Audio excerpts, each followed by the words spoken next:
Amén. Amén. Puede ocupar su asiento. Vamos al Evangelio según San Marcos, capítulo 6. Marcos, capítulo 6. Habíamos hablado la semana pasada acerca de el rechazo de Jesús y cómo fue rechazado por los líderes religiosos. Fue rechazado por su familia. Fue rechazado en Gádara. Y luego leímos en los primeros versos del capítulo 6 de cuando él fue rechazado en Nazaret, la gente que él conocía, con la gente que él había crecido, lo miraron, lo escucharon y dijeron, ¿y quién es este? Si nosotros conocemos a su familia.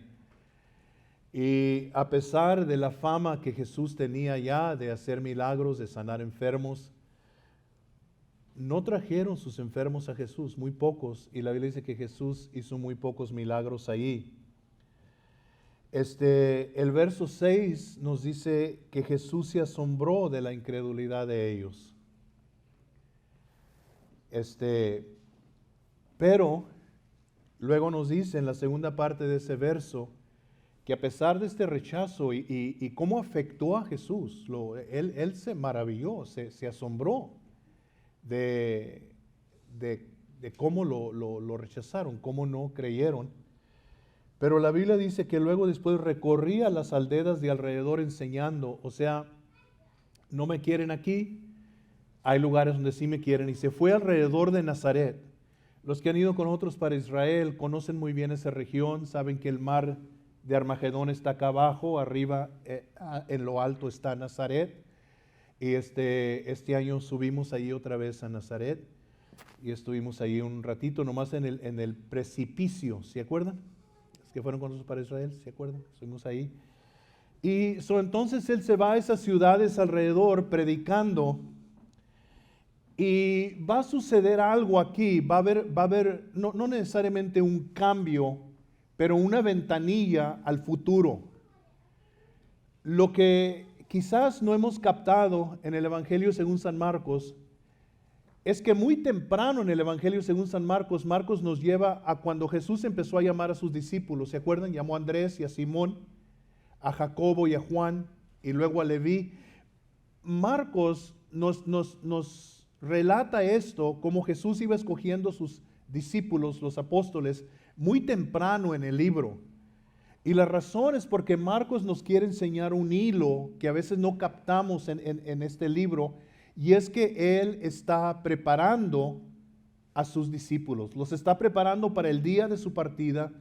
Jesús está mirando hacia el futuro y él los está preparando porque saben que el trabajo que él está comenzando, ellos lo van a tener que continuar. Jesús sabe que él va a la cruz, él va a morir por los pecados de la humanidad, pero todo el trabajo que él ha hecho no se puede perder. Y yo creo que es algo que a veces a nosotros como padres nos falta esa visión de ir preparando la siguiente generación.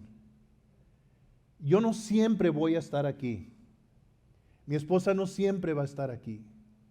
Nuestros hijos no siempre nos van a tener. Va a haber un día cuando Dios nos va a llamar a su presencia y va a ser importante que todo lo que Dios hizo en nosotros se pase, se injerte en la siguiente generación para que la obra no pare, sino que crezca.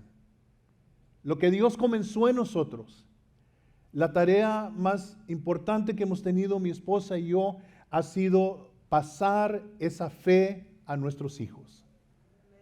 Y damos gracias a Dios que lo hemos visto porque nuestros 4 hijos están sirviendo al Señor. Y ahora el trabajo es pasar esa fe, nosotros ayudar a sus padres a pasarlo a nuestros nietos. Y lo estamos empezando a ver, ¿verdad? Tenemos aquí 2 abuelas muy orgullosas esta mañana, porque el día de ayer, el nieto de ellas, por primera vez tocó en público las baterías a un canto de Marcos Witt, y donde había muchas personas que estaban demostrando sus talentos, unos con el violín, otros con el piano, otros cantando, otros en guitarra, diferentes talentos. Subió nuestro nieto Esteban y lo sentaron en las baterías y pusieron un canto de Marcos Witt y empezó él a tocar las baterías. Y estaban las abuelitas, el abuelo es muy humilde, yo no. ¿Verdad? Decía mi esposa, decía, ¿verdad? Que estaba yo muy inflado de ver a mi nieto ahí arriba, pero me dice la abuelita de Esteban, nuestra hermana Consuelo, dice, ¿se fijó, hermano, cómo le pegaba las baterías con unción? Y digo yo, amén, hermana, con mucha unción.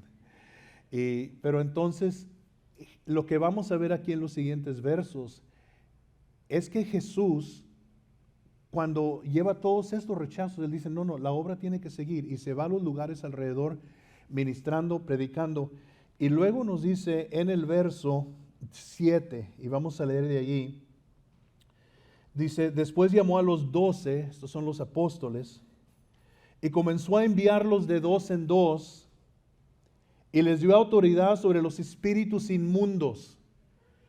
Now, sí saben lo que son espíritus inmundos, ¿verdad? ¿Qué es la palabra inmundo? En inglés dice unclean. ¿Qué quiere decir inmundo? Algo sucio. Son espíritus sucios, literalmente podríamos decir. Díganme ustedes, ¿qué es un espíritu sucio? Nómbreme un espíritu sucio. Ok. Demonios, sí, pero específicamente vamos a pornografía, espíritus de pornografía. Si saben que detrás de la pornografía hay demonios, espíritus inmundos.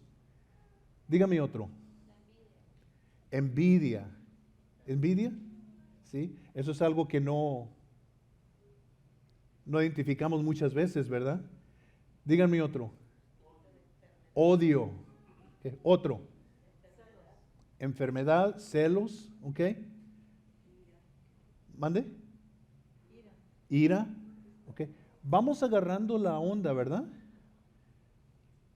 Nunca como cristianos a veces se te quieren salir palabras que no debes de decir, palabras inmundas. Se te atraviesa alguien en el camino, ¿verdad? Y tú extiendes tu mano y dices, Señor, bendícelos, bendícelos. No, ¿verdad? ¿Qué se te quiere salir? Palabras inmundas. Cuando la gente practica el pecado,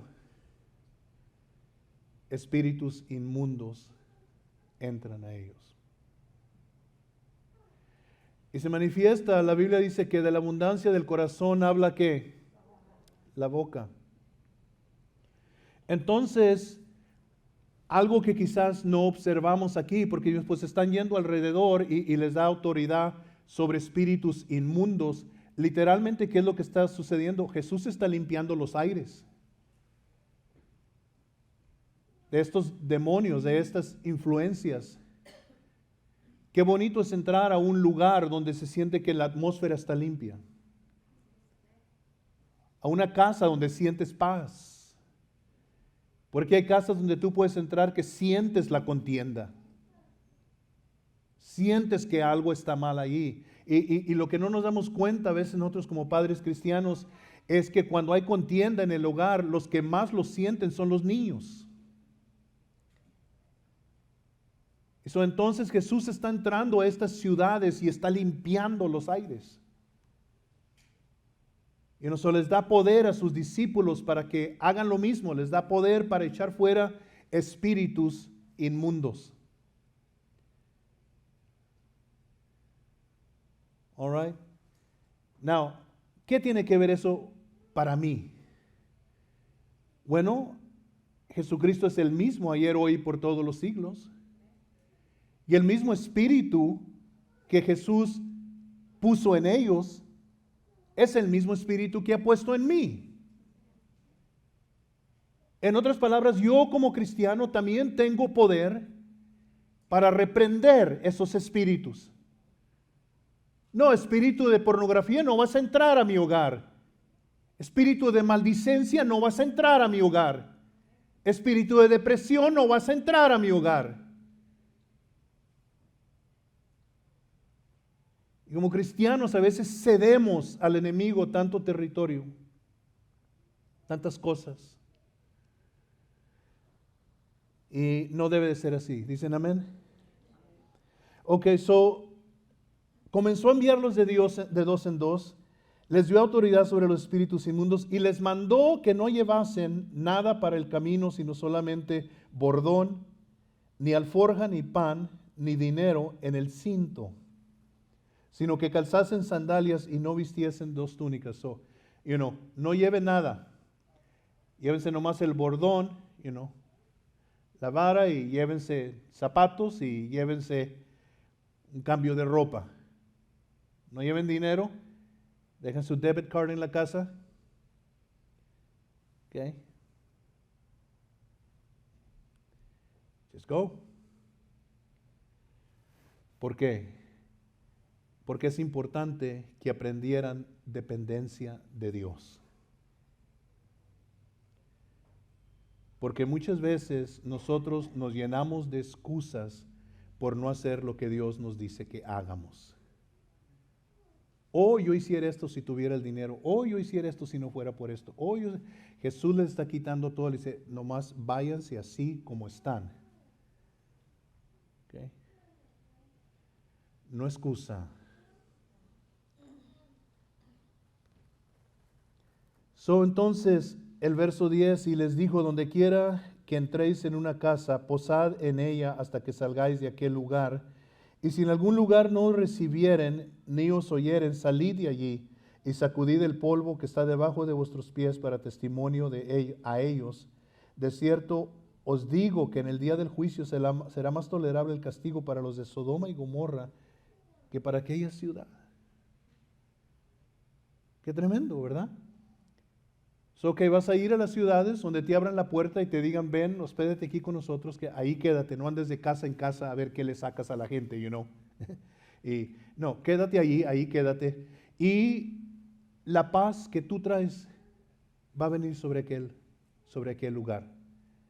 Y si te rechazan, entonces sacúdete el polvo de tus pies en testimonio a ellos. ¿Qué quiere decir esto? Cuando tú te sacudías el polvo de tus pies de una ciudad, lo que estabas haciendo es, esta ciudad está sucia y yo no quiero llevarme la suciedad de esta ciudad conmigo. Estás haciendo una declaración contra esa ciudad que está en peligro de juicio. Es una ciudad inmunda. ¿Saben ustedes que hay ciudades donde Jesús no entró en Israel? Sabemos que no entró en Cesarea Marítima. No entró porque era una ciudad llena de paganismo y Jesús nunca entró a Cesarea, a pesar de que era un puerto grandísimo y una ciudad muy grande, Él nunca entró ahí. Sabemos que nunca entró a Tiberias. Tiberias está ahí cerca de Capernaum, de Magdala, de todas esas ciudades de Bethsaida, de Corazim. Jesús nunca entró a Tiberias, considerada una ciudad inmunda. Está enviando a sus discípulos, dice, donde lo rechacen, sacúdense el polvo, son como si esta ciudad fuera inmunda. Okay. Te rechazaron, no te quisieron oír. Y aquí por el barrio, cuando salíamos, y hace tiempo que no salimos, pero cuando salíamos y hacíamos evangelización, hay una casa para acá donde estaba un señor y parece que siempre que pasábamos por ahí evangelizando, él estaba en la yarda de enfrente. Y una vez cuando me empecé a acercar a la cerca para darle una invitación para platicar con él, me dijo, no, yo no quiero nada de esa basura, lárguese de aquí. Y me empezó a maldecir. Dentro de mí yo quería ser insistente, ¿no? No, pero es que mire, no sabe lo que yo traigo, miren, no. Y entonces lo que hice ya después fue, pues mejor ya ni lo saludaba, ya ni le sacaba la vuelta. No me quiere. Lugar hay una señora por una de las calles aquí cuando salimos a hacer invitación, cuando salimos a hacer evangelismo, siempre me deja mensajes en el teléfono porque le digo a los santos, pero no me hacen caso. No le dejen anuncio, no le pongan nada en el buzón, no le pongan nada en la cerca, no le pongan nada porque esa señora no quiere nada y me llama y me deja mensajes vulgares en el teléfono. Dice, ya les he dicho a los hermanos, miren, no vayan aquí a esta casa, pero ustedes son muy insistentes y el que la lleva es el pastor. You know? Pero Jesús está diciendo, mire, va a haber gente que no va a querer nada con Dios. ¿Tú ya cumpliste con tu deber? Ora por ellos. Y puede ser que un día ellos vengan a ti a pedirte oración, a pedirte ayuda, sin que tú vayas a ellos. Jesús les dice a sus discípulos esto, entonces los está preparando, ¿sí me entiende? Los envió, los está preparando, y una de las cosas que les quiere enseñar a sus discípulos es dependencia de Dios, y otra cosa es, vas a recibir rechazos. No toda la gente te va a recibir con brazos abiertos. No toda la gente va a estar contenta de que llegaste a su casa. A veces hay cristianos que no están contentos que llegues a sus casas. Llegas a la casa de algunos hermanos, y usamos la palabra con mucha libertad, y les tocas en la... y oyes adentro... no contestes la puerta. Es el pastor. Y entonces, pues, a lo mejor estaban mirando una película que no debían de estar mirando, o no sé, o les llama por teléfono uno y contesta el niño y dice mi papá que no está. Pero, mira, como cristiano, hablamos de esto la semana pasada, pero eso es tan importante para nosotros. Vas a tener rechazos. Va a haber gente que te va a rechazar. Luego Jesús,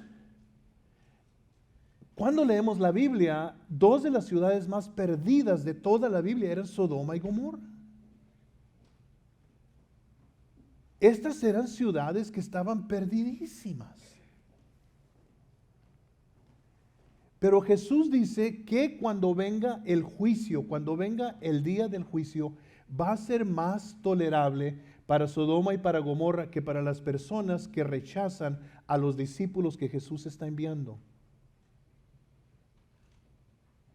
¿Por qué es el castigo tan severo? Que cuando Dios juzgue a Sodoma y a Gomorra, el juicio sobre Betsaida, Corazín y Capernaum, porque más adelante Jesús las menciona, va a ser más severo todavía. ¿Por qué?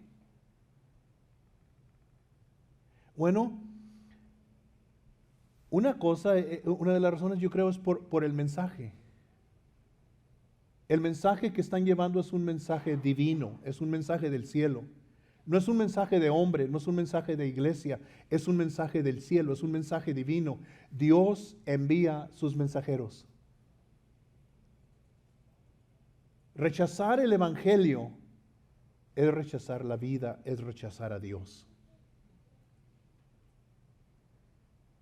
No es rechazar una filosofía o una docta o una doctrina de iglesia o algo, que llegas a la gente con el evangelio. No, pues todos creemos en Dios.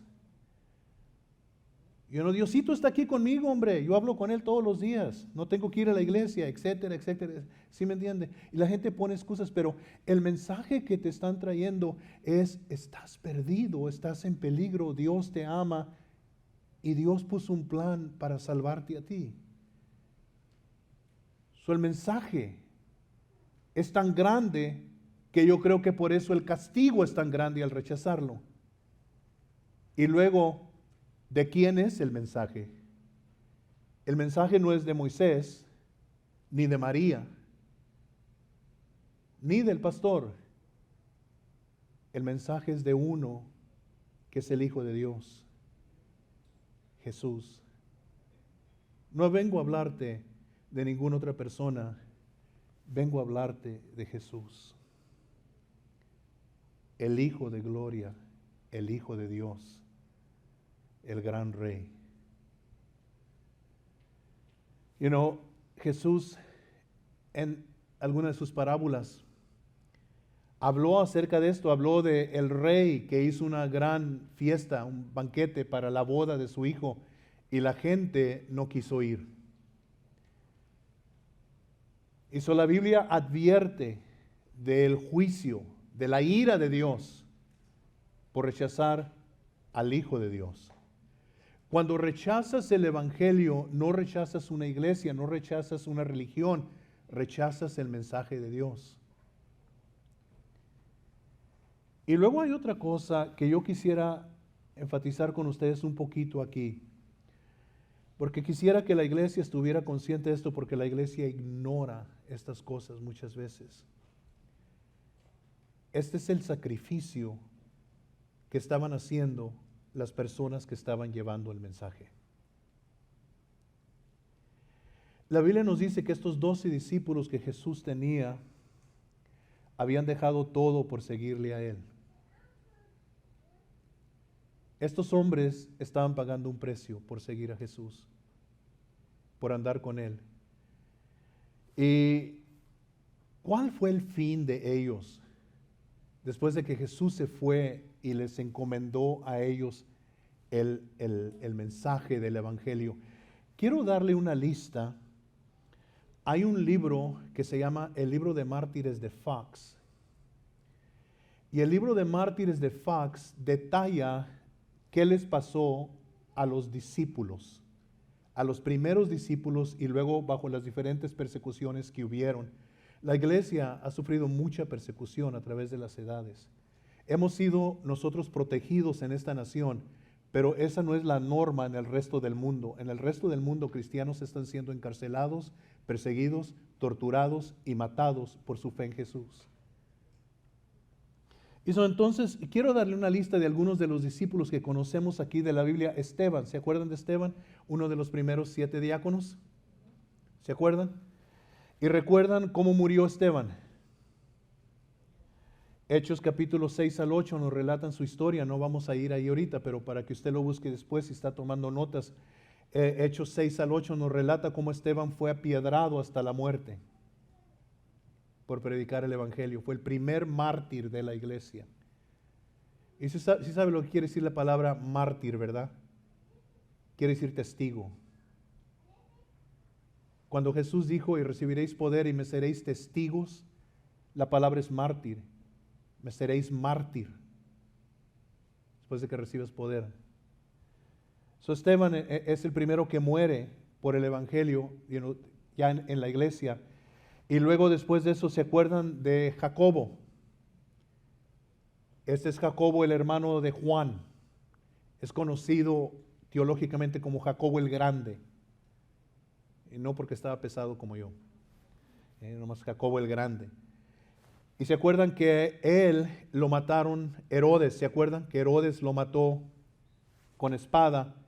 Pero cuando estudias un poquito el lenguaje en el griego, fue decapitado con una espada por predicar el Evangelio. ¿Se acuerdan de Felipe? Uno de los apóstoles, Marcos capítulo 3, verso 18, aquí en donde hemos leído, nos menciona a Felipe. Dice que Felipe, que era nacido en Betsaida de Galilea, trabajó diligentemente en el Asia Alta y sufrió el martirio en Heliópolis, en Frigia. Fue azotado, echado en la prisión y después crucificado en el año 54. Mateo, Leví, ¿se acuerdan el que era publicano? Leímos aquí en Marcos capítulo 2, verso 14, de su llamado, como Jesús lo llamó. Dicen que trabajó mucho en Partia y en Etiopía, y que fue en Etiopía donde sufrió la muerte de mártir. Fue traspasado por una lanza en una ciudad llamada Nádaba, alrededor del año 60. Mateo. Jacobo, medio hermano de Jesús. Marcos capítulo 6, verso 3 nos lo menciona. Dice que a la edad de 94 años fue azotado y apiedrado por judíos y finalmente le rompieron el cráneo y lo golpearon con un barrote, creo que nosotros decimos un barrote, un club, una macana. hasta que le abrieron la cabeza y murió. Jacobo, el medio hermano de Jesús. Santiago, el que escribió el libro de Santiago en nuestra Biblia. Matías, ¿se acuerdan de Matías? Matías fue el que tomó el lugar de Judas Iscariote, Hechos capítulo 1, 23. Fue apiedrado en Jerusalén y luego decapitado. Andrés, también lo encontramos en Marcos 1:16, el hermano de Jesús, el hermano de Pedro, perdón, Andrés. Predicó el evangelio a las naciones asiáticas, pero al llegar a Edesa fue sacado, golpeado y crucificado en una cruz, pero no una cruz como nosotros la vemos así, sino una cruz en forma de X. Fue estirado sus piernas, sus pies y crucificado. Este fue Andrés, el hermano de Pedro. Marcos, el Evangelio según San Marcos, que estamos leyendo,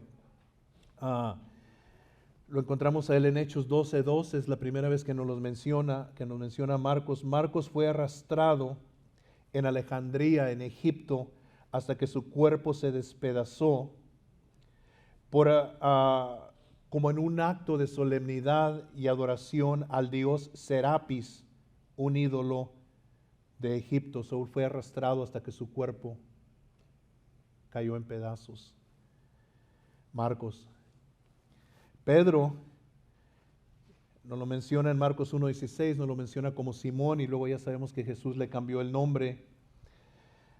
Pedro, según dice Jerónimo, que fue crucificado, pero con su cabeza hacia abajo, porque él dijo que él no era digno de morir como su Señor. Y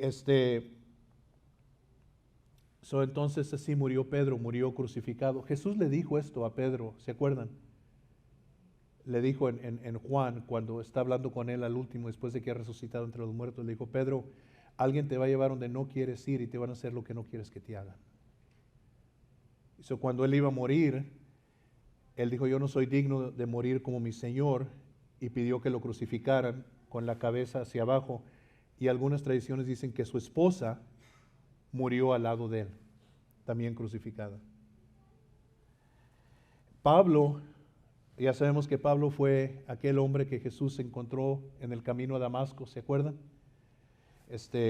Hechos capítulo 8 nos habla de la conversión, que se llamaba Saulo, y luego lo conocemos como Pablo. Él fue encarcelado en Roma por predicar el evangelio, y el emperador Nerón lo mandó decapitar y murió en Roma decapitado. Judas, no Judas el Iscariote, sino Judas, medio hermano de Jesús, que escribió la epístola de Judas, aquí en un librito pequeño antes del Apocalipsis. Marcos 6:3 también nos relata, nos lo menciona a Judas, medio hermano de Jesús. Fue crucificado en Edesa alrededor del año 72. Bartolomé, ¿se acuerdan de Bartolomé? Él fue golpeado y torturado cruelmente y luego crucificado por gente idólatra. No nos dice dónde, nomás nos dice cómo murió. Tomás, ¿se acuerdan de Tomás? Que decimos que Tomás no tenía fe. Pues cuando Tomás creyó. Y algunos creen que él llegó hasta la India predicando el evangelio. Dicen que predicó el evangelio en Partia y en India, donde la gente llena de rabia, inspirada por los sacerdotes paganos, lo martirizaron en la India, traspasándolo con una lanza. Tomás murió en la India. Y por eso yo no sé si ustedes se han fijado o no, pero hay muchos indios de la India, ¿verdad?, que son cristianos que se llaman Tomás. Yo no sé si usted ha conocido gente, yo he tratado con gente de la India y muchos de ellos se llaman Tomás. Y Tomás llegó hasta la India con el evangelio. Lucas nos lo menciona en Colosenses 4:14. Él escribió el evangelio según San Lucas y el libro de los Hechos. Era un médico por profesión, el médico amado, y se supone que fue ahorcado en un árbol de olivo por los sacerdotes idólatras en Grecia. Lucas murió en Grecia, ahorcado de un árbol de olivo. Simón el celote o el cananita, que leemos en Marcos 3:18, creen que llevó el evangelio hasta Britania, donde fue crucificado en el año 74 por predicar el Evangelio. Juan, el discípulo amado, que escribió el Evangelio según San Juan, primera y segunda y tercera de Juan y el libro de Apocalipsis. Juan fue el único que no murió una muerte violenta. Lo trataron de hervir en aceite en Roma y no se quemó el viejito. Dios lo preservó. Luego lo exiliaron a la isla de Patmos, donde escribió el libro de Apocalipsis, pero después otro emperador romano lo sacó de allí, pero él murió una muerte natural. Y luego Bernabé, se supone que fue muerto en el año 73, pero no nos dice cómo. Por eso creo yo que Jesús es tan severo en el juicio que declara sobre las ciudades que rechazan el Evangelio. Primero, por el mensaje que llevan, es un mensaje del cielo. Segundo, por la persona de quien están hablando, el divino Jesús, el Rey de Gloria. Pero luego tercero, hay un precio que estos discípulos van a pagar por proclamar el mensaje, por presentar a Jesús. Y murieron muertes violentas. Hermanos, ¿saben por qué creo que es importante que nosotros sepamos esto? Porque creo que es importante que entendamos que nos va a costar seguir a Cristo. Dice la Biblia que a pesar de todas estas persecuciones y estos horribles castigos, la iglesia creció y se arraigó en la doctrina de los apóstoles. Y dice que la semilla del Evangelio fue regada con la sangre de los mártires.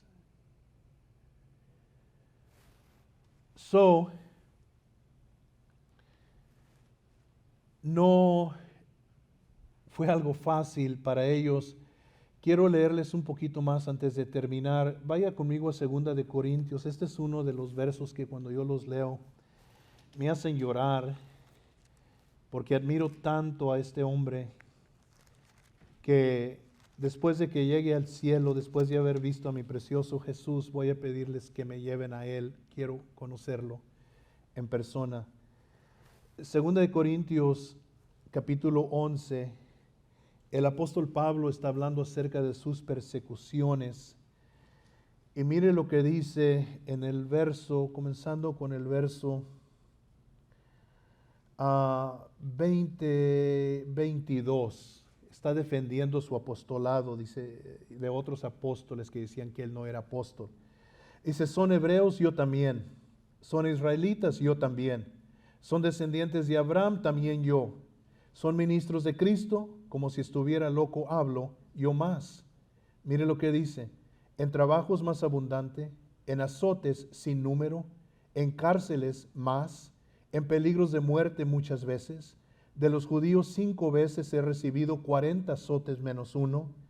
3 veces he sido azotado con varas, 1 vez apiedrado, 3 veces he padecido naufragio, 1 noche y 1 día he estado como náufrago en alta mar, en caminos muchas veces, en peligros de ríos, peligros de ladrones, peligros los de mi nación, peligros de los gentiles, peligros en la ciudad, peligros en el desierto, peligros en el mar, peligros entre falsos hermanos, en trabajo y fatiga, en muchos desvelos, en hambre y sed, en muchos ayunos, en frío y en desnudez, y además de otras cosas, lo que sobre mí se agolpa cada día, la preocupación por todas las iglesias. Oh, man, Paul me hace sentir que a mí no me ha costado nada seguir a Cristo.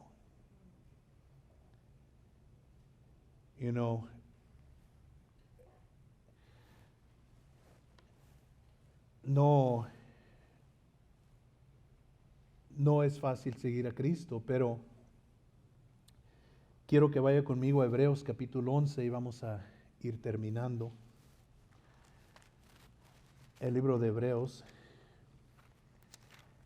capítulo 11, está hablando acerca de héroes de la fe. Ustedes conocen esto, ¿verdad? Hebreos 11 es lo que llaman el salón de la fama de la fe. Pero mire lo que dice en el verso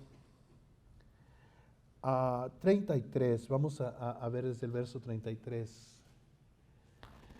Por fe, está hablando de estas personas, conquistaron reinos, hicieron justicia, alcanzaron promesas, taparon bocas de leones. Esto es Hebreos 11:33. Apagaron fuegos impetuosos, evitaron filo de espada, sacaron fuerzas de debilidad, se hicieron fuertes en batallas, pusieron en fuga ejércitos extranjeros. Las mujeres recibieron sus muertos mediante resurrección. Y luego mire lo que dice, mas otros fueron atormentados, no aceptando el rescate a fin de obtener mejor resurrección.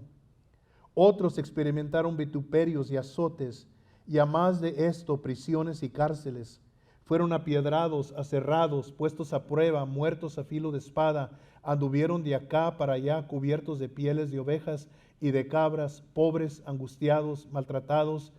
Y luego el verso 38, de los cuales el mundo no era digno.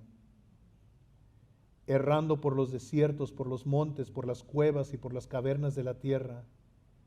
Y todos estos, aunque alcanzaron buen testimonio mediante la fe, no recibieron lo prometido, proveyendo Dios alguna cosa mejor para nosotros, para que no fuesen ellos perfeccionados aparte de nosotros.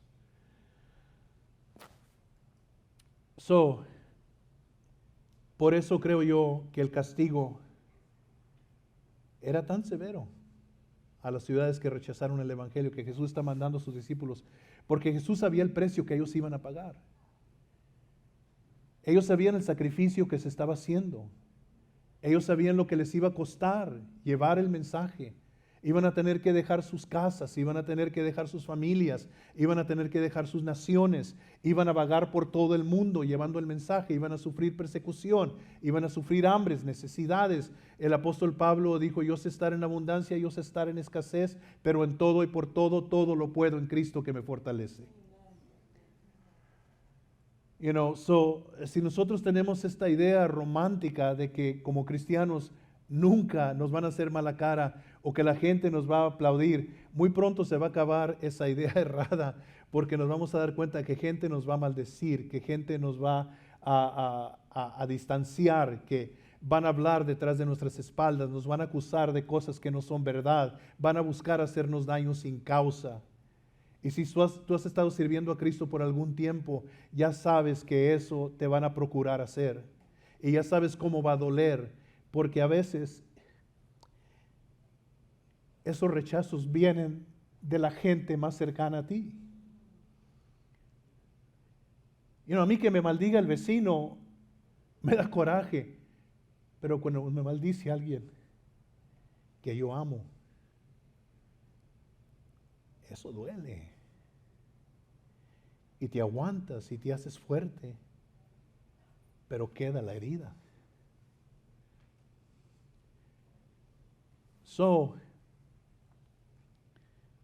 Yo creo que por eso Jesús dijo a esas ciudades, lo que están rechazando y a quién están rechazando y el precio que se está pagando por llevarte el mensaje es algo que no entiendes.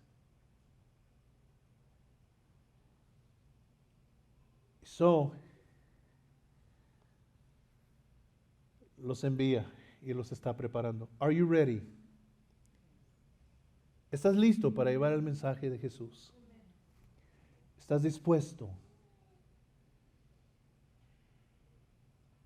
A lo mejor la gente te recibe muy bien, te abre las puertas y te dice, pásale,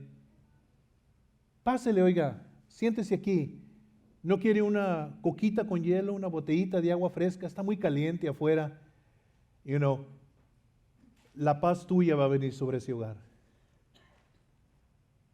Y cuando te ofrezcan, un vasito de coca con hielo y estás a dieta, no digas que no. ¿Ok? Tómate la coquita con hielo, saboréala y bendice a la persona que te abrió la puerta. Bendice. Pero cuando te rechacen, acuérdate que rechazaron también a tu Señor. Y no vuelvas mal por mal, no los maldigas, sacúdete el polvo, testimonio contra ellos, pero yo creo que Jesús está preparando a sus discípulos. Yo creo que Él sabe exactamente lo que viene y los está preparando. No, los manda de dos en dos. Esto para mí es importante porque es bueno tener un amigo, ¿no?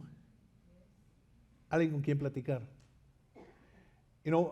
Pablo tenía a Bernabé y Bernabé tenía a Pablo. Y se cree que Marcos, el que escribió este evangelio, anduvo con Pedro y era un ánimo.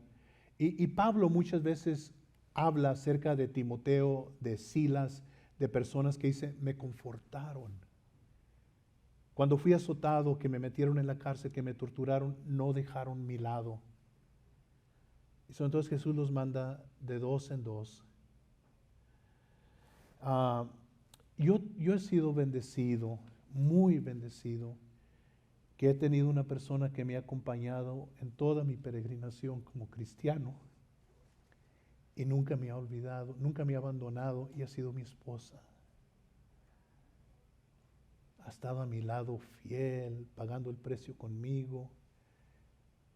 Me acuerdo las noches que no había dinero para echarle gas a la van para ir a recoger la gente y mi esposa a veces iba a dejarlos y una vez se quedó sin gas tirado aquí donde se acaba el Daniel Dale. En aquel entonces no había teléfonos celulares, no podías llamar y levantando gente, llevando gente al hospital, siempre apoyándome, siempre haciendo el trabajo y yo doy gracias a Dios porque sin ella ese trabajo tanto tiempo hubiera sido imposible. Y no tengo que decirle eso a muchos de ustedes la conocen y saben cómo es, pero de dos en dos, déjame hacerte una pregunta. ¿Tienes alguien que te va acompañando a ti en esta jornada? Y si no, ¿por qué no le pides a Dios que te supla un amigo, una amiga, quien va a orar contigo y va a orar por ti y por quien tú vas a orar? Y se van a animar el uno al otro y se van a echar el brazo el uno al otro. Y no es como dijo un hombre, dijo, hasta el llanero solitario necesitaba tonto.